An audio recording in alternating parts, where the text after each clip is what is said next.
உபனிஷத். ஷாத் என்றால் ஐயம், சந்தேகம். நீ என்றால் நீக்குவது. உப்ப என்றால் அருகில் அமர்ந்து. அருகில் அமர்ந்து அறியாமையை நீக்கி அறிவை வளர்க்கும் நூல்தான் உபனிஷத்.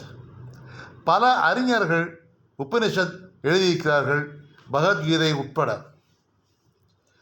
உபனிஷத் ஆயிரக்கணக்கில் இருந்தாலும் மனித இனத்துக்கு கையில் கிடைத்தது 108 தான். அதான் 108 உதவிக்கு பயன்படுத்தப்படும் எண்.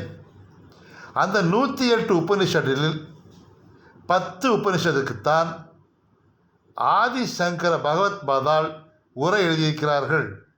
அந்த 10 தசோபனிஷத் என்று அழைக்கப்படுகிறது. அவற்றுள் கதோபனிஷத், மாண்டூக்கிய, முண்டக, ஈஸ்வாஸ்ய, பிருகதாரண்ய போன்ற சிறந்த உபனிஷத்துகள்